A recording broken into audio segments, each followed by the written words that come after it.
Tai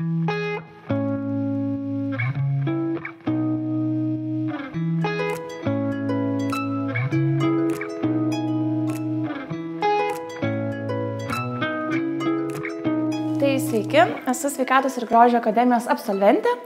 Baigiau šias studijas maždaug prieš metus. Labai smagu, jog baigus akademiją galiu ir toliau bendradarbiauti su šia įstaiga, tęsti savo mokymus, tęsti savo žinių papildymą, būtent plėsti savo žinių bagažą. Norėčiau trumpai papasakoti, kokie buvo pagrindiniai kriterijai renkantis akademiją, mokymosi įstaigą, kurioje norėčiau studijuoti būtent grožio srities sferą, būtent tapti grožio srities specialiste. Tai pirmasis dalykas, kuris man patiko, tai jog ši akademija renka nedidelės studentų grupės. Tai būtent leidžia gauti ganėtinai individualų mokymąsi, kurio metu jau yra atsakoma į visus rūpimus klausimus, iškilusias problemas ar tam tikrus neaiškumus. Sekantis dalykas, kas man labai patiko, jog būtent yra sukonkretinta, susisteminta mokymosi programa. Tai būtent tai, kad prie didelių kosmetologinių žinių, odos ligų bei patologijų, specialiosios anatomijos, kosmetologinės aparatinės metodikų taikymo ir būtent jų pažinimo rinkoje į mokymosi programą yra įtraukti ir papildomi dalykai, kurie tave ruošia kaip galvojantį specialistą. Ką turiu omenyje galvojantį specialistą? Tai būtent jog yra įtraukta ekonomikos ir verslo pagrindai, kurie tau leidžia galvoti apie ateitį ir galbūt kurti savo darbo vietą. Taipogi į mokymosi programą įeina ir valiologija, informacinės technologijos, kurios šiai dienai kosmetologijos srityje yra labai svarbios, tiek sklaida, tiek reklamų kūrimas, tiek pati vizualizacija. Sekantis dalykas, kas man labai patiko, tai, jog supratau, kad tai yra didžiulis pliusas jau pradėjus studijuoti akademijoje, tai būtent grupiokių įvairovė.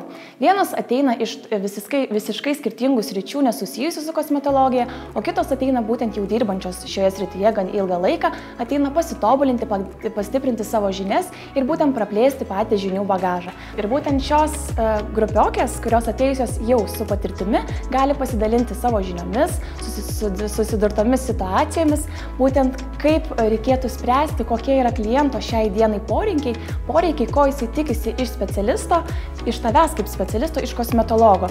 Taigi tai yra labai gera patirtis, labai geros žinios, kurios tau leidžia jau suprasti, kokio kosmetologo, kokio kaip žmogaus, kaip specialisto tavęs nori klientas. Pirmomis akimirkomis atvykus į akademiją, tave sutinka nuoširdžiai, šeimyniškai, būtent tai yra labai jauki aplinka, į kurią norisi sugrįžti tiek studijų metu, tiek baigus studijas. Būtent pats akademijos kolektyvas tave motyvuoja būti, augti ir tapti geresniu specialistu. Taip pat negaliu nepaminėti ir praktinės dalies, su kuria mes jau pradedam dirbti būtent nuo pirmųjų metų. Mes galime prisiliesti jau prie klientų, tai būtent būtų mūsų grupiokės, mes galime pažinti skirtingus veidų tipus, odos būklės, odos problemas, susipažinti su kosmetika, pradėti dirbti su aparatinė kosmetologija ir jau žengti bei praktikuotis kosmetologijos srityje. Taigi, baigus akademiją, 2 metų programą, tu išeini jau specialistė, turinti ganėtinai nemažą patirtį, būtent jau 2 metų patirtį sukauptą praktinėje dalyje.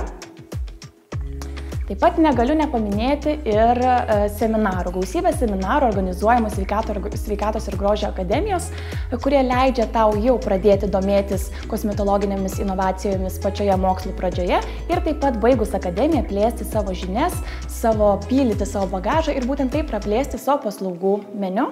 Kiekviena studentė baigus Sveikatos ir grožio akademiją geba tvirtai stovėti ant kojų, išeiti profesionali specialistė į rinką, būtent gebėti atlikti kosmetologinės procedūras, sudaryti procedūrų kursą, parinkti priemonės klientui namuose ir taipogi taikyti įgytas žinias praktinėje dalyje. Taigi, kiekviena pasigalvokite pliusus ir minusus, ko tikitės iš studijų, ką norėtumėt gauti, ką sužinoti ir būtent kokie pagrindiniai aspektai jums yra svarbus.